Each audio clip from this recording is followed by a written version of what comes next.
Good day everyone. Papasilip ko lang yung ating mga stock na pabo na for sale. Tulad yan. Yan 7 months old. Binibenta natin yan. So, pwede na yan. Kung may bara ko pwede nang ipa-asawa. Tapos itong isa.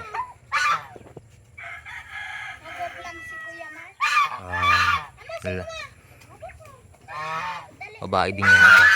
So ayan yung ating mga 7 months old. Kasi ito lalaki to pero hindi natin ibibenta. Ito lang. Tapos yung isa. So ayan yung ating mga yung ating patuwa program ngayon sa kanila. Dahil mga matured na rin naman sila. Pinapakain natin sila ng ata sa counting page na bio 3.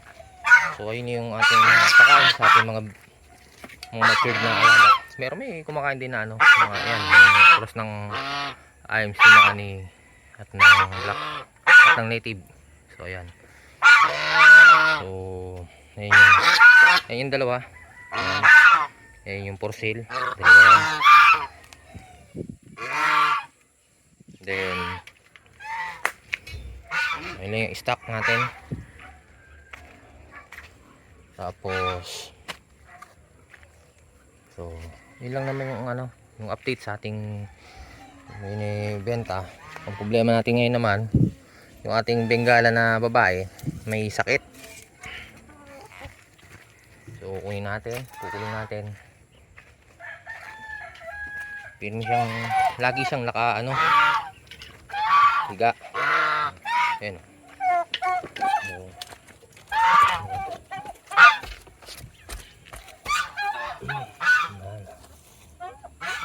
Ayun lang.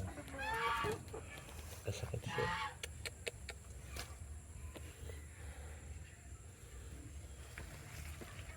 Ayun. Ating Bengala. May sakit siya. Ginamot na natin pero wala pa rin. 2 taon na to sa atin. Yun lang. Ito yung sad part. Kasi laging malamig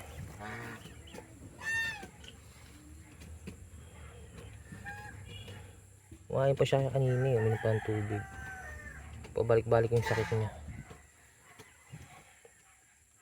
Kahit nga ako may sakit din.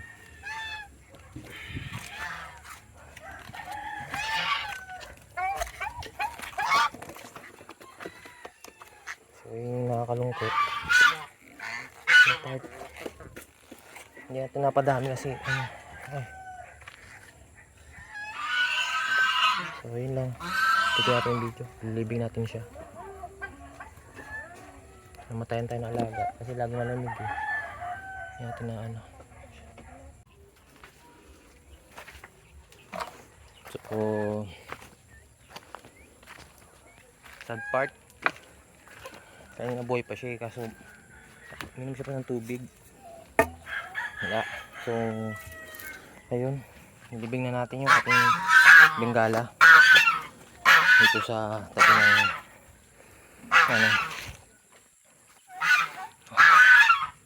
tabi dito na sa puno ng rambutan. So yun natin ng bato. So may sakit to, so balik-balik. Minsan walang gana kumain, so nag-trail sa pinakawalan natin, kumain naman siya. So bumalik naman yung sakit niya ulit, wala naman ang gana kumain. Lagi kasi malamig. Tapos 2 taon din to sa atin. Hindi natin napadami na, hindi natin napalahian kasi mahal din yung pera ng Bengala. So hindi na tayo makakasisi. So ayan. Natin ang bato. Hinibingan natin siya. Siya lang naman yung kahit noong December ganyan na siya, pabalik-balik yung sakit niya kahit gamutin natin. Kumakain tapos wala namang gana. So ayun yung pinaka mahirap pag-aalaga yung mamatayan. So hinilibing natin siya kasi ayokong ipakain siya kasi pag breeder ko ayoko na pinapakain. At gusto ko dito sila. So, ayan, dadagan natin ng bato para hindi ng aso. Ay, matayin tayo.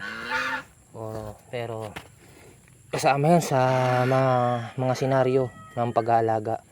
Kahit na binibigyan natin ng gamot para mapabuti yung kanilang kalagayan, may cases talaga na wala ganun talaga.